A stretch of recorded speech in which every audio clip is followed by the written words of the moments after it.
Welcome everybody, I am your unprofessional verified internet social media shenanigans reporter, Baggiver Entertainer, aka Mr. Hate, call me what you wanna call me, and today people we are breaking down the major developments from the first 2 days of the Sean Diddy Combs trial, aka the Diddler, aka Diddy Epstein, aka Brother Love, aka P. Diddy, aka Diddy, aka Puffy. Good lord. Whew. The trial of Sean Diddy Combs has begun, and it's a federal case that's been drawing attention. Global attention, people, for its serious allegations and shocking testimonies.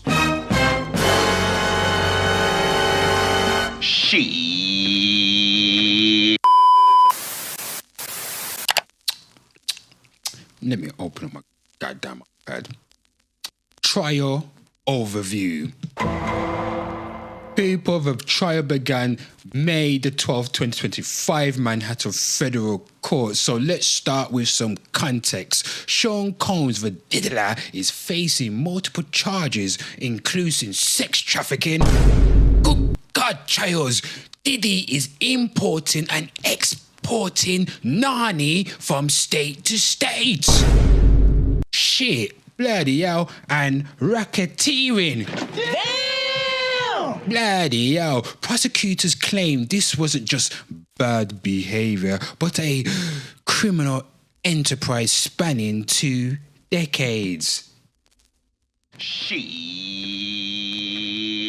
People, day one, opening statements. Shit, people. Day one opened with powerful statements. The prosecution portrayed Combs as a predator who manipulated women using wealth and power. He said, "Bitch, I've got all the money, so do what the fuck I say you should do. Or I'm gonna slap you like this." Anywho, the defense admitted to some domestic issues but denied the more serious crimes, insisting everything was consensual.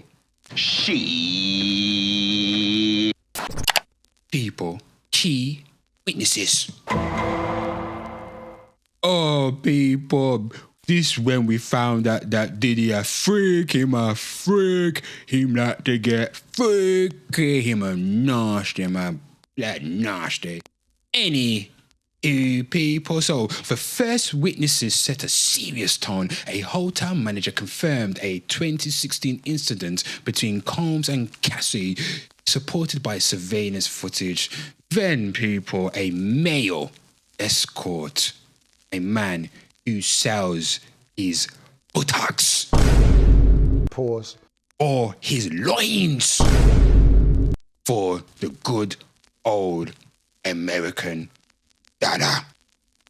A escort described being paid to perform sex acts for Combs to watch under highly controlled conditions. Oh my life, Diddy is a cook.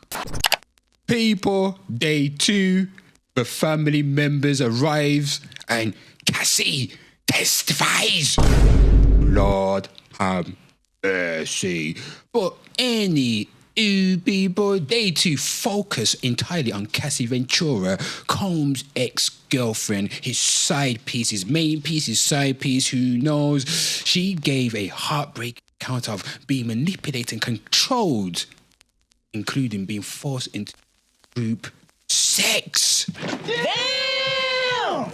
And drug use. She said Combs filmed everything to maintain control. People, Lord have mercy, my throat is parched. Where's my yak? Oh.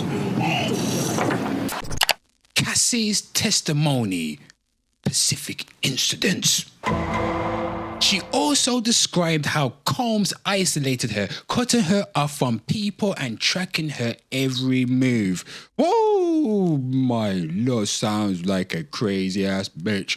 Anywho, she even testified about being armed during a confrontation with Suge Knight, which shows the levels of danger she felt trapped in. Hide your kids, hide your wife, and hide your husband because they raping everybody out here. People, this is just the goddamn beginning. This trial is expected to last 2 goddamn months and feature dozens of witnesses. Good lord. Beyond the criminal case, Combs is also battling over 50 civil lawsuits alleging sexual misconduct.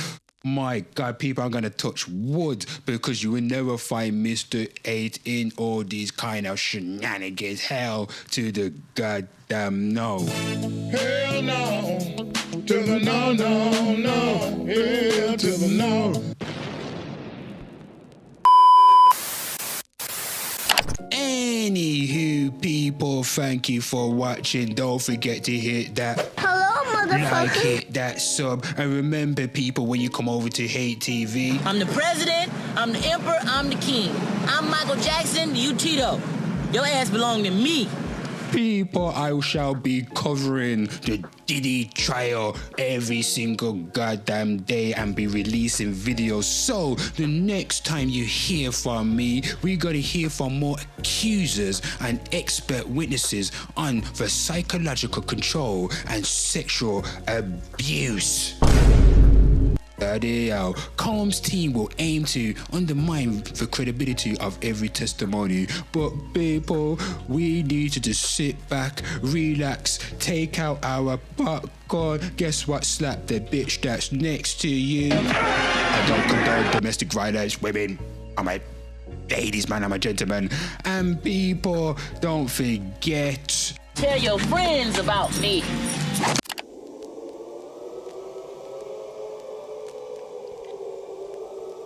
Diddy's gonna get ya. Diddy's gonna get ya. And it was always yes.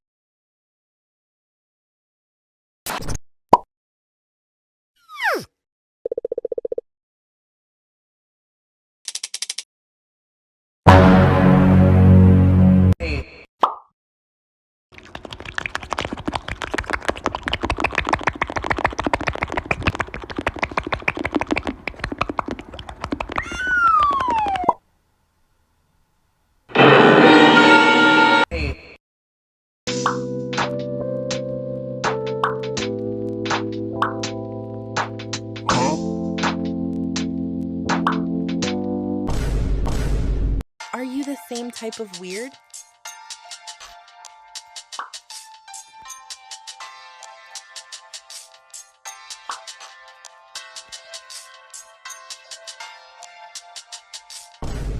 What do I need subtitles for? Can't you understand what I'm saying?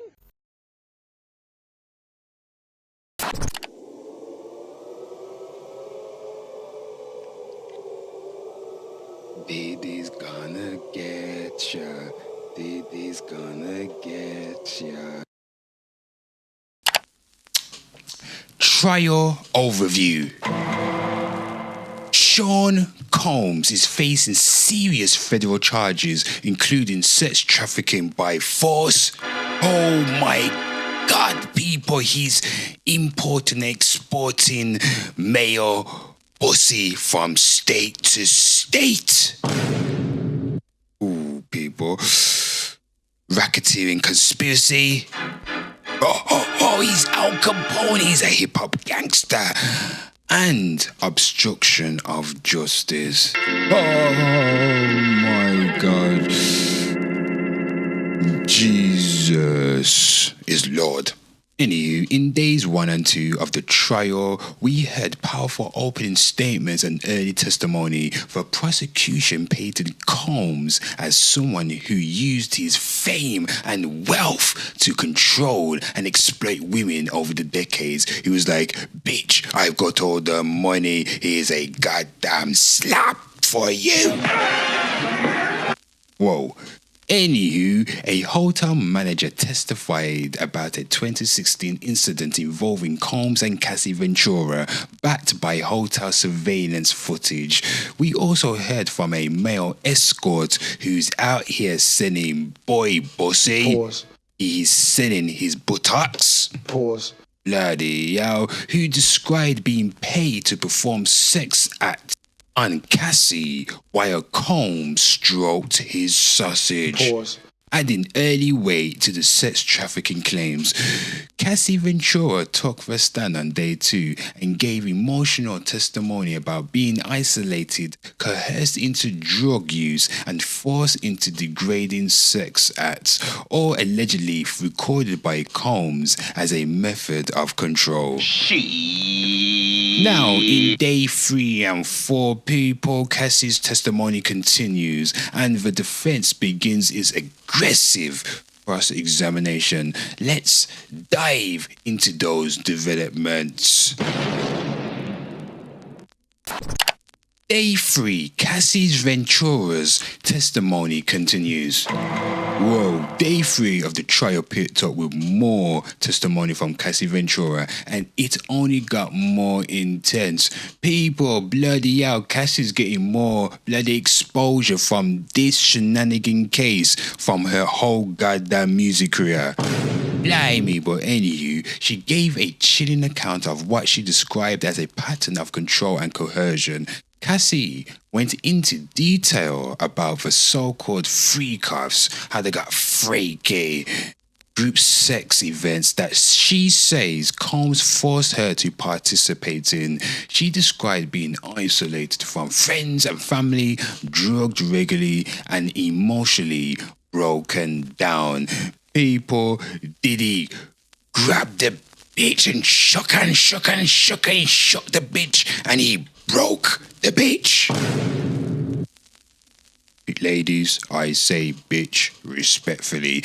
In one of the most disturbing moments, Cassie described a 2018 incident in a hotel room where she says Combs raped her.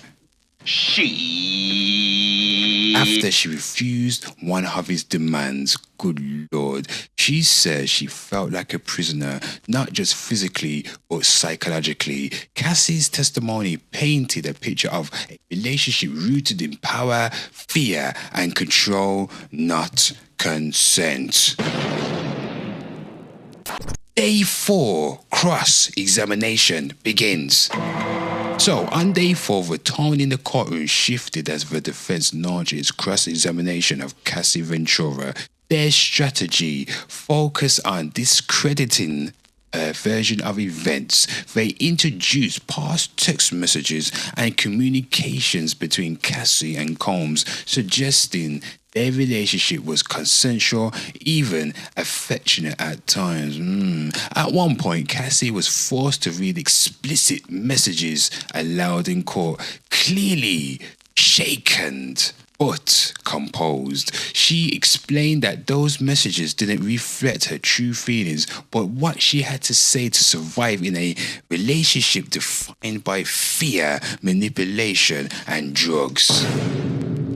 The defense also highlighted the fact that Cassie stayed with Combs for years and continued contacting him, suggesting she had agency. But Cassie stood firm, saying she didn't understand how deep the manipulation ran until years later. Key moments from cross-examination. So, people, there were several key moments during this cross-examination. First, Cassie admitted she still had love for parts of her past with Combs, even while describing the abuse. That emotional complexity seemed to humanize her to the jury. The defense also brought up her 2023 civil settlement with Combs, trying to imply a financial move to try to say, yeah, you just here for the money and try to break a black man down. That's what they're trying to say. But Cassie countered by saying the settlement came after years of trauma and her desire for accountability, not money. And finally, people, the jury saw just how much Cassie had struggled with addiction. Another layer and prosecution says was part of Cole's pattern of control.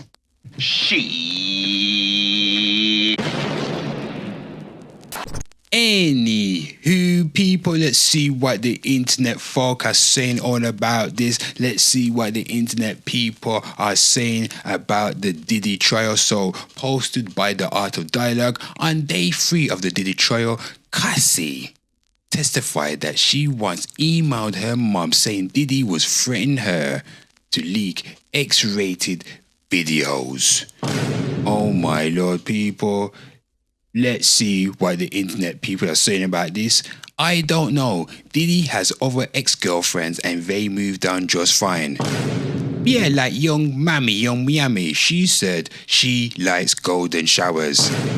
Did she not say that? I'm pretty sure she said that kind of shit. Anyway, this one here, nasty woman. And here, Mimi, for paying to her mom family, Cassie sacrificed herself for fame, recording contracts. Imagine her mom to think that's her baby. But Diddy has been doing those things to her. But for Cassie doing that to herself also, I hate to think if mom comes from a strong Christian home. Jesus, Mary, and of course Joseph. Stilo N says, I remember when Cassie photos leaked. In my ignorance, I thought leaked photos could only be topless photos back. But boy, was I in for a surprise when I saw Cassie's spread eagle. I didn't think that was possible for a celebrity. Weird now to think that all of this is related.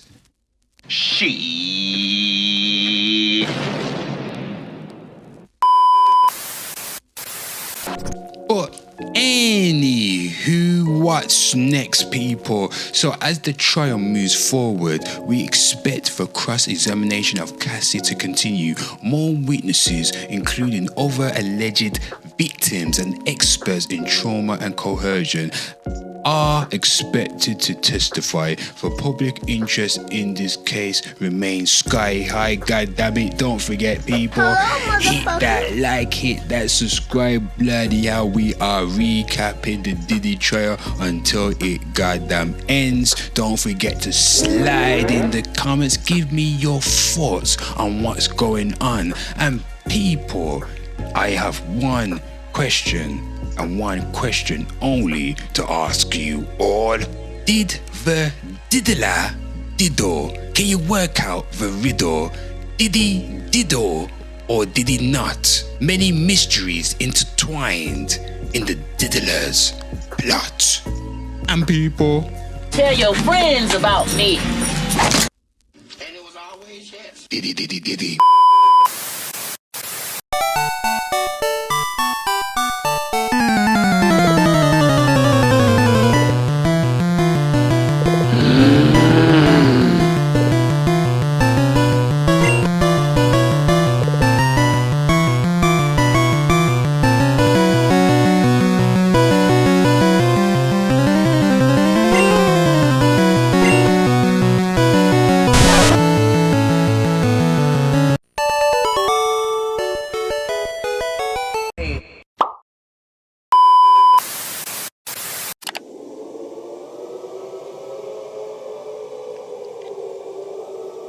Diddy's gonna get ya.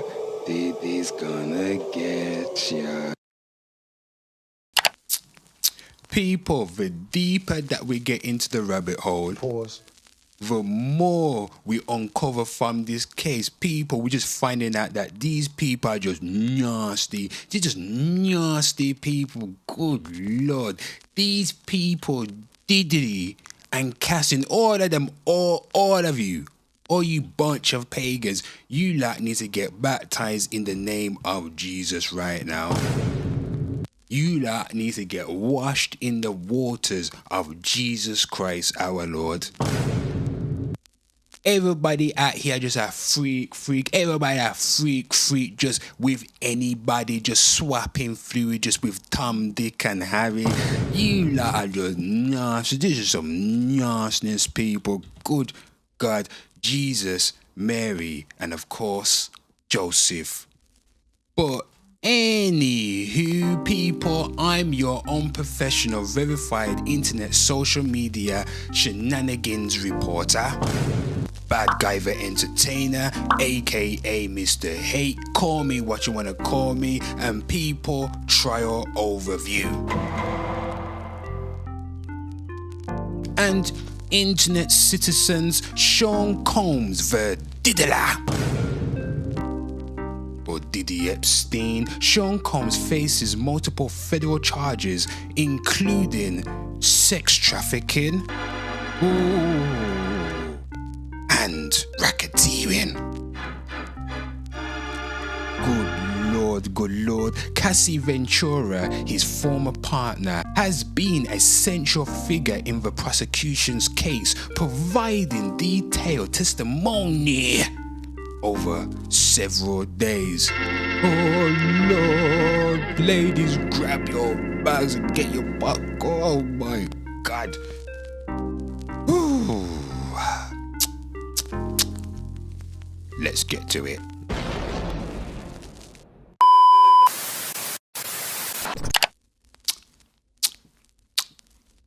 Cassie Ventura concludes testimony.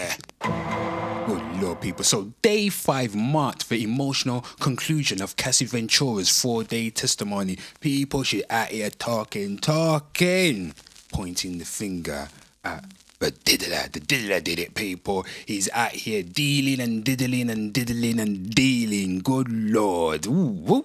Anywho, the defense challenged the timeline of her 2018 rape allegation, bringing up inconsistencies between her prior statements and current testimony. They introduced explicit messages between her and Combs to imply a consensual dynamic. Whoa! But Cassie stood firm 10 toes down when asked why she stayed in contact with Combs after the alleged abuse. She explained, people, a quote, "I stayed because I was scared. I didn't know how to leave. He had complete control over me." Oh, lordy.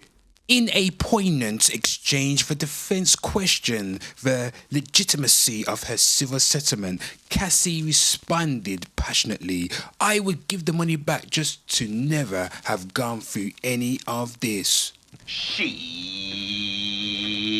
This statement drew emotional reactions in the courtroom and was seen as a turning point in how jurors may perceive her credibility. Her husband, Alex Fine, who had briefly been excluded from the courtroom due to potential conflicts of interest, later praised her publicly, calling her a warrior for testifying under such difficult conditions. People, Cassie a freaky girl, people. She a freak. Boy, freaky girl, them girl them in love. Freaky woman and them girl them in love. Never see something where me love so. Every time me fuck, my cocky gets suck.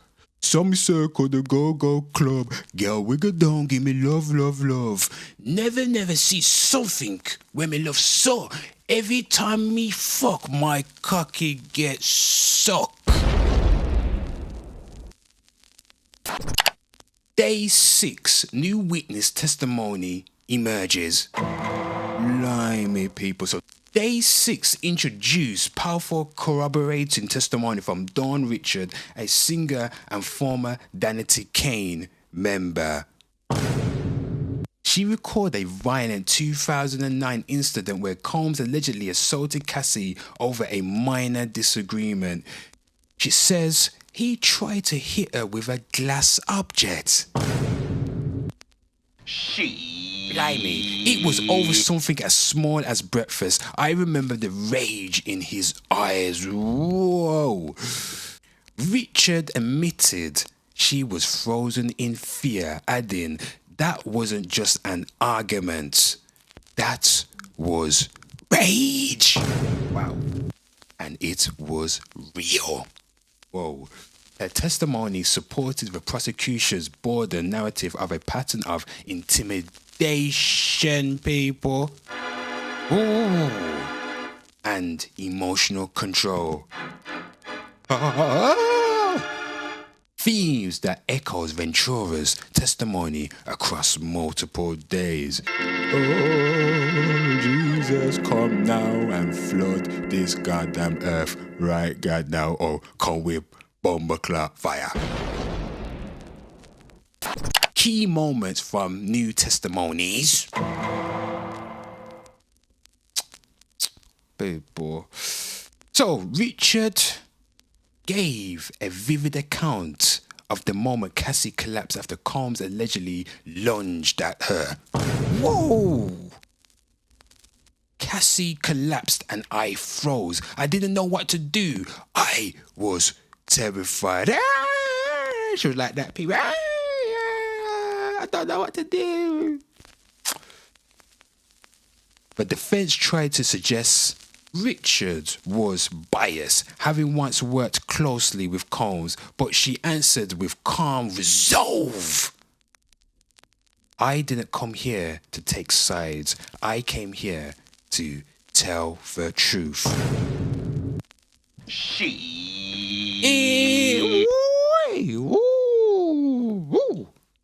Woo. The simplicity of that statement had a striking impact. It underscored her emotional sincerity and added to the prosecution's narrative of consistent, credible witness accounts. Lord have mercy. Lord have mercy. Defense strategy. Whoa. So anyway, the defense remains focused on one theme, consent. They highlighted messages between Cassie and Combs where she appeared to express affection, including one that read, people, I miss you. I just want things to go back to how they were. Their argument that this wasn't a woman in fear. She wasn't scared, people. She wasn't a pussy. She was giving pussy, but she's not a pussy. This wasn't a woman in fear, but someone willingly engaged in a relationship. Cassie, however, previously explained that these messages were part of her survival. You say what you have to say when someone controls your entire life. The defense also questioned the timing of her public allegations and civil settlement, continuing their attempt to frame the case of a moment of opportunity rather than criminal. Good Lord. Prosecution's response. In response, the prosecution emphasized how trauma, manipulation, and power imbalance don't always follow clean, logical timelines. One of the prosecutors stated in court, you don't have to hate your abuser to be abused. That's what makes coercive control so dangerous and so visible. They leaned heavily on Richard's account and Cassie's consistency under pressure, positioning both women as credible, vulnerable, and courageous. Whoa. The prosecution reminded the jury this is not just a story about sex or celebrity. Spicy. It's about power, people, and how it was used to control. Silence. And destroy.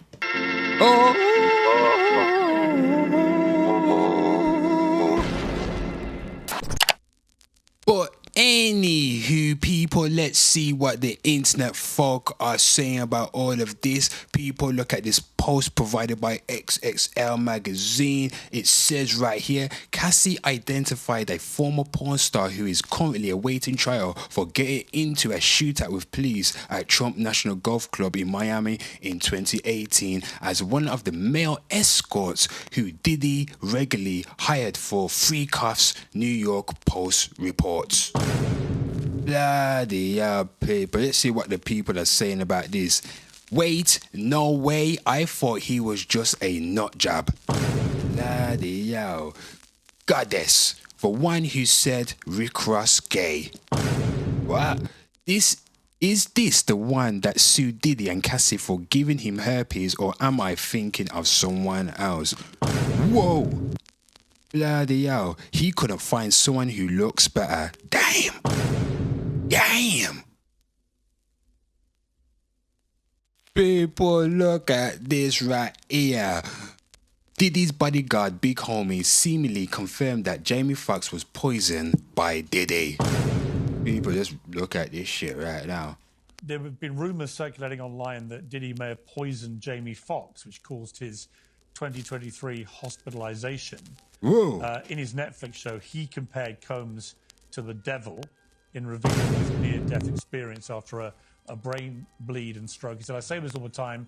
I saw the tunnel. I didn't see the light. It was hot in that tunnel. I thought, shit, have I gone to the wrong place? I looked up the end of a tunnel, and I thought I saw the devil saying, come on. Or was that Puffy?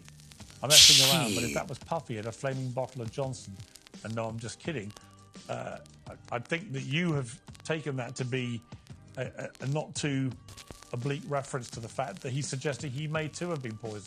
Bloody hell. Jamie Foxx said out of his mouth that his partner handed him an Advil, and after he took that Advil, he woke up 22 days later. People. She. Good Lord.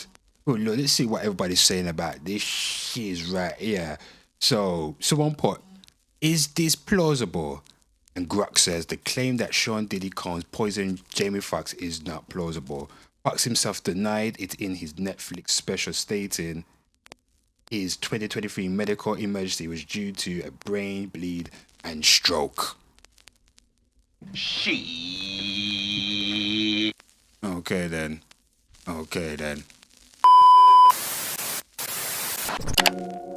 Anywho, people, as the trial progresses, we anticipate further testimonies and examination of the evidence. The case continues to contract significant media. People like me, your unprofessional, verified internet social media shenanigans report. I'll be here, people. My God, a full other icon. What a glorious time to be alive. Give myself a round of applause. Now cut that shit off. And people, don't be afraid to slide into the comments. Give me your thoughts on days 1 to goddamn day 6, and don't forget to hit that goddamn like, people. Show your love to Hate TV. My word, all of these people just nasty people. But anywho, Tell your friends about me. And it was always yes. Diddy. Blackmail and Red, sandbox of fun. Ready, guys, and go.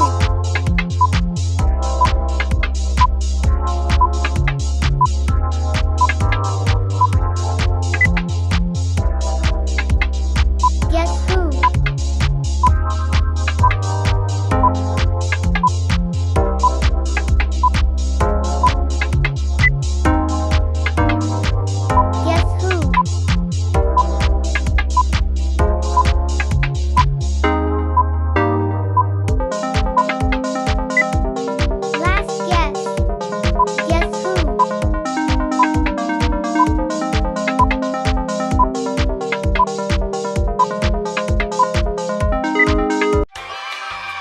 Your answers in the comments.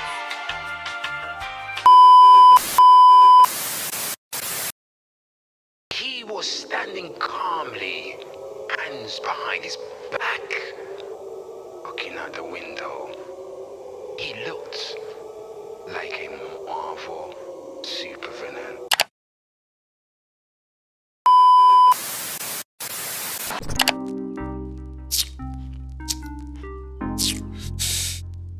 Welcome back, Internet people, to our ongoing coverage of the Sean Diddy Combs trial, aka the Diddler, aka Diddy Epstein, aka the Diddy, the Puff Daddy, the Diddler, the Diddling Diddling. In this video, we'll delve into the significant developments from days 7 to 10. Blimey, people, Sean Combs faces multiple federal charges, including sex trafficking, and racketeering. People, this whole case is nasty, people. Just reading it makes me wanna wash my goddamn eyes.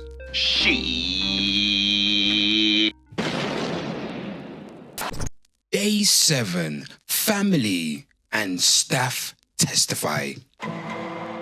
So, people, let's get into this right now. So, day 7 introduced pivotal testimonies from individuals close to Cassie Ventura, shedding light on the alleged abuse and control exerted by Sean Diddy Combs. Virginia Ventura, Cassie's mother, testified that in December 2011, Combs demanded $20,000 from her after discovering Cassie was dating someone else. Damn! Jesus. She stated, people, he said he would release explicit videos of my daughter if I didn't pay. Virginia also presented photographs of bruises on Cassie's body taken during a Christmas visit, indicating physical abuse. David James, Combs' former assistant, recounted an incident on a private jet where Combs allegedly became enraged. He was angry, Hulk time, over a misplaced phone charger, leading to a violent outburst, James described. He said, people, he threw a glass bottle across the cabin, narrowly missing Cassie. Oh my Lord. These testimonies corroborated earlier accounts of Combs' volatile behaviour and manipulative tactics.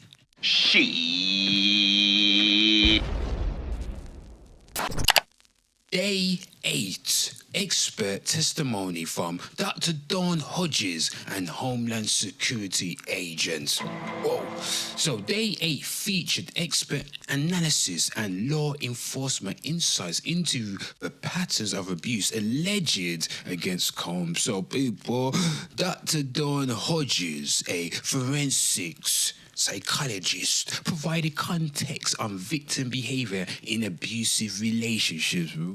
She explained victims often employ passive self-defense mechanisms such as compliance or emotional withdrawal to minimize harm. Dr. Hodges emphasized that such behaviors are common among individuals subjected to prolonged psychological manipulation. Gerard Gannon, people, a Homeland Security guard, testified about evidence seized from Cole's Miami residence in March 2024. Items included illegal firearms, oh my God, controlled substances. Is that Diddy oil, people? Diddy oil. And sex-related paraphernalia. Oh, sinful bastard, Diddy. Don't spray the Diddy oil on me. Don't spray it on me.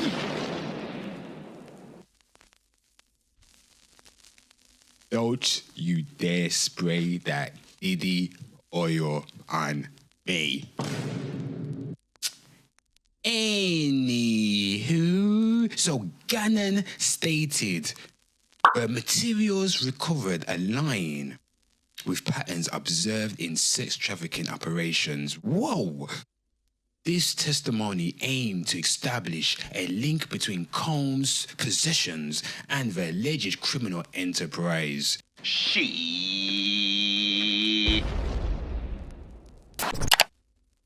Day 9. Kid Cudi's explosive testimony. Lord, people, let me talk to you. Let me talk to you. This part of the trial gets a bit spicy. Day 9 of the trial brought a dramatic shift as Grandpa Kid Cudi, real name Scott Miss Cudi. Bloody yeah, if I can't pronounce that name right, people. I don't give a fuck. Took the stand. Whoa. Anywho, his testimony painted a chilling picture of intimidation and retaliation allegedly orchestrated by the diddler. So, people, in late 2011, during a period when Cassie Ventura was estranged from Combs, she briefly dated Kid Cudi. According to Cudi, this relationship incited a series of disturbing events. People breaking. So, Cudi recounted receiving a distressing call from Cassie. Oh, Cudi, help me, Cudi. Who warned him that Combs had discovered their relationship and was enraged. People, but Diddler was like, I will look for you. I will find you. And I will kill you. Whoa. Anywho, so Combs found out the relationship, yada, yada, yada. Shortly thereafter, Cudi was informed by Combs' assistant, Capricorn Clark, that Combs had broken into his Hollywood Hills home. Whoa. Upon returning home, Cudi found unsettling signs. People, my lord. People, we need to go to church after this. Cudi said, my dog was locked in the bathroom, visibly shaken, and the Christmas gifts I had wrapped for my family were opened and scattered. Damn! He immediately contacted the police, though no charges were filed at the time. The firebombing. Weeks later, Cudi's Porsche was destroyed in a fire. He testified that a multi-tov cutter had been thrown into the vehicle while it was parked in his driveway. My lord! This is Grand Theft Auto Vice City. Cudi was not home during the incident, but was alerted by his dog sitter. Blimey! Photographs presented in court showed the charred remains of the car. People, my throat is parched. Where's my yak? Where's my yak? Oh. My lord. Cudi stated, I knew Diddler had something to do with it. This claim aligned with Cassie Ventura's earlier testimony, in which she alleged that Combs had threatened to blow up Cudi's car. Damn! My lord.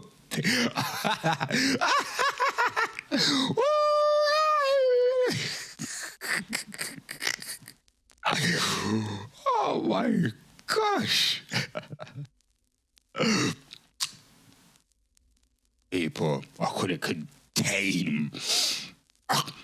Let me fix myself. Couldn't contain the laughter.